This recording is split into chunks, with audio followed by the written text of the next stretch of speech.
Here we are, and I'm going to be reviewing the second Pac-Man World, the sequel to Pac-Man World, released on all 6th generation consoles except the Dreamcast. Pac-Man World 2 takes place after Pac-Man World, where the main tree in Pac Village has golden fruit. Now, one night the ghost steals said golden fruit. Turns out, because of the golden fruit, the main villain of the game, Spooky, was trapped under the tree. Now, without the golden fruit, he wreaks havoc, destroying shit. So it's up to Pac-Man to retrieve the golden fruit and stop Spooky from ruining everything. The story's fine. I mean, it fits the Pac-Man world really well, and I can say that Spooky does go back under the tree, and I mean, it's just as basic as it needs to be. I mean, Pac-Man World, though, is pretty different from Pac-Man World 2. The game is no longer from a 2D perspective. The game is much more on rails, similar to, say, Crash Bandicoot, only with a full camera movement. More on that later.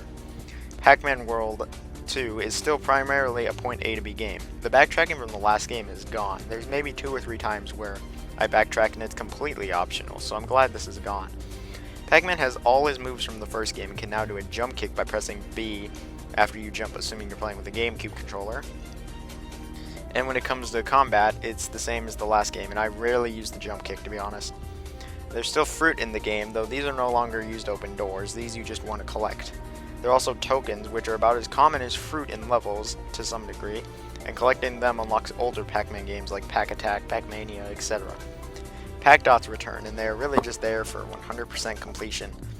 Besides the Pac-Dots change, which they're a lot more common in this game. Now, getting all the Pac-Dots and all the fruit gets you a token.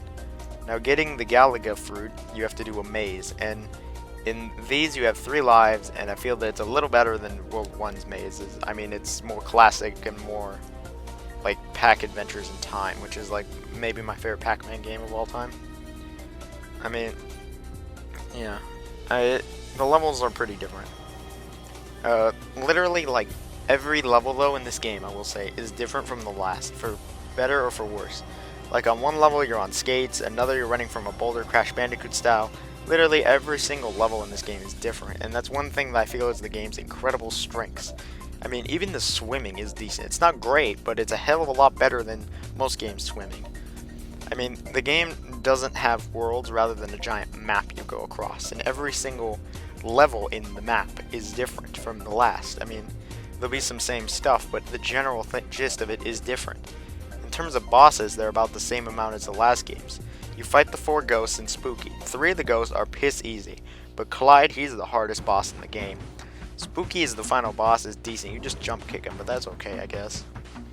And that's really it for gameplay in Pac-Man World 2. I think it's actually pretty awesome. I mean, with the level design, good control, no bad hit detection, and really just this level design where it's different all the time, makes it a really splendid 3D platformer. The graphics in Pac-Man World 2 are pretty nice. They aren't amazing, but they get the job done. Like, Pac-Man himself looks really good, and so do the ghosts. Everything else just looks okay.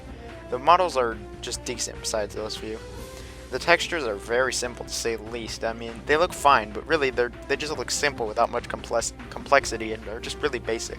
In fact, the whole game's graphics are just simple, but you know what? It still looks pretty good with all its simpleness. I mean, it might be simple, but it's a good kind of simple, like the kind you'd want in a Pac-Man game. The sound is pretty good. The game has little voice acting, but what's there is fine. Sound effects are very basic besides the Pac-Man sounds. I mean, they're just totally standard, basic sounds, but the Pac-Man sound effects are quite nostalgic and still good. Eating ghosts, getting Pac-Dots, the usual. The music in the game is actually quite good. Like, a good portion of it has a good charm, a good beat, and sounds well. I like probably 3/4 of the music in the game, and one song though I don't like is the Swamp theme. It plays for like the last 3 or 4 levels. Even the final boss, I hate this theme. Now, when it comes to bad themes in video games, this is one of the worst bad themes I've ever heard in a video game. This Swamp theme is fucking horrible. It was so bad I had to turn the sound off for my game. I'm dead serious. And you know what? Speaking of horrible, the camera in this game sucks ass. Like, it never seems to be in the right position, ever, except when you bounce on trampolines. It's either too low, it's too high, it's bullshit. The camera is my biggest problem with the game, and really my only other problem with the game. I mean, the camera just sucks. Like, the game's decently long, has a good amount of replayability, like getting all the older Pac-Man games. It has great level design, it's just too bad the camera is imperfect. Now I feel that out of all the other Pac-Man games ever released, this is like my second or third favorite Pac-Man game, with the original and Adventures in Time. So yeah, I think it's a pretty good 3D platformer, and I think that if you're going to check out an interesting 3D platformer that is different from the rest and not Sonic or Mario, then this is another one. Of course, you gotta get the GameCube version to have the best experience, but yeah. Now after Pac-Man World 2, the people who made the first two Pac-Man World games, they stopped making Pac-Man World games, but a third Pac-Man World game was released, and so on the next time, I won't be looking at it. I'll see you guys there. Hey guys, one quick last little thing here. If you made it to this part of the video, that means you've watched the whole video. Good job. Now, one thing I have to say is, as congratulations for watching this whole video, you get to learn about this special I'm doing. You see, I recently bought a Humble Bundle, and I would already own 2 of the games in this said Humble Bundle. These 2 games would happen to be BioShock and XCOM Declassified, the Baru XCOM Declassified to be specific. Now, if you want either of these games, just click the link in the description. The first 2 people to do it, and if you're the first person, don't take both of them, dude. Just take one. I mean, I already own these games, and yes, I own the Baru, and so just click the links under. They will be at the bottom of the description, so I will know that you watched the whole video. And thank you for watching the video. Like.